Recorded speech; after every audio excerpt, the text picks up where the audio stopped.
then from there, I was very fortunate. I got a job at Marquette, and I was assistant at Marquette for 2 years. After that, I was the head coach at the University of Maine. And for those of you who don't know where the University of Maine is, it's funny. This is a good story too. When I accepted the job at Maine, because I really wasn't going to accept the job at Maine. I thought, boy, this is really different. I'm a New York kid, and Maine is not New York. But I accepted. There's only 300 guys in the whole country who get to coach Division I basketball, so I took the job. And when I took the job, my wife and I go up to visit Maine. And we're asking the kids, what do you want us to find? We're going to go. And my son said, just see if they have a McDonald's there. Because we had no concept of what Maine is. And we went, and they did. They had a McDonald's. And we're there, and I started to coach. One of the prerequisites for coaching the team was every other year I had to teach a class of basketball theory, which I had to do a Bradley. So I teach the class of basketball theory. They listed me as a faculty member. And I thought, well, usually you get a guy who just comes in and teaches that type of class. You don't list him as a faculty. Well, they listed me as the faculty member because there was no other black person on the whole faculty. There was no other black person in the whole school. And their reasoning was, Maine, the University of Maine, reflects the state of Maine. And there aren't very many black people in the state of Maine. So I went out and I recruited all these kids that were from Chicago, New York. We brought all these black kids up to Maine. And we ended up being good. In fact, your basketball coach was the coach at Hartford then. He was assistant coach at Hartford then. And when I was the coach at Maine, and we used to thrash Hartford.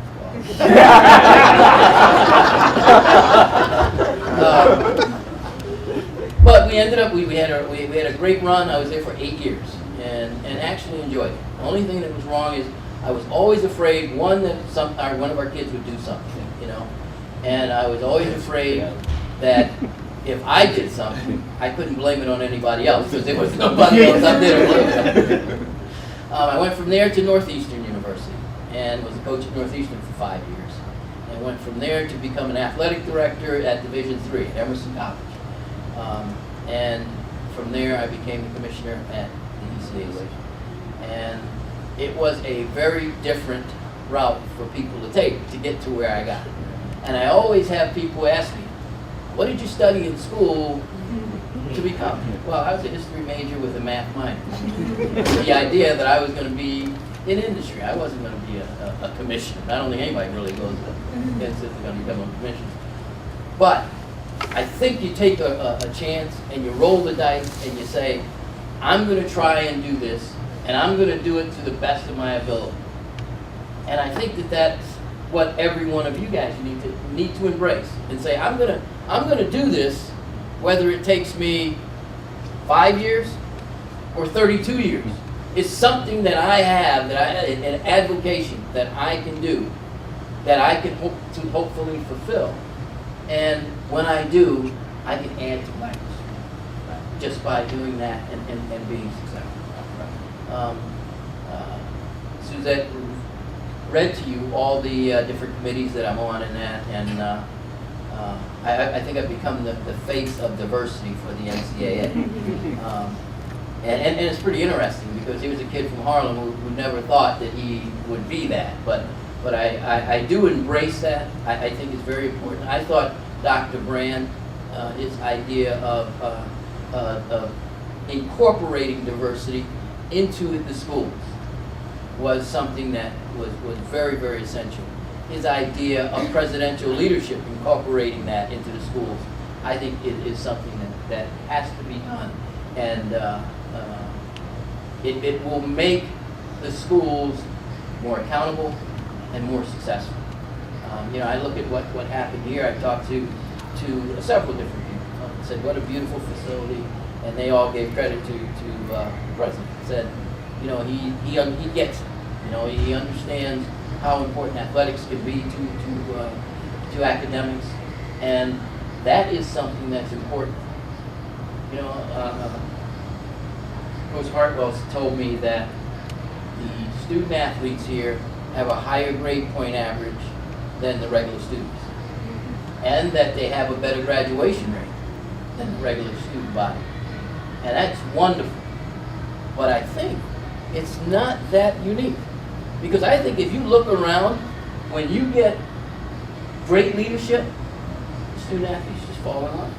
They become very sensitive of time management. And they do their work. And they get great grades. And they progress through. So you should be proud of yourselves that that's happened. But don't let it slip, because then you're going to fall behind other schools that are doing it, you know, and doing it well also.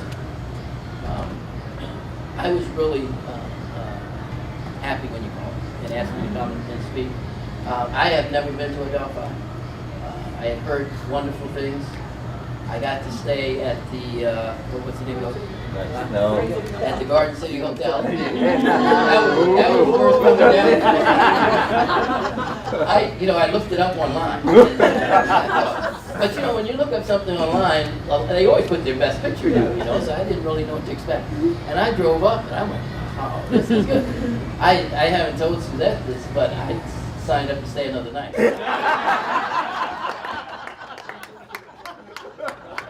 Don't use it anymore. They actually asked me. Thank you for having me here. I enjoy being here. I think Black History Month is an important thing that we all should embrace.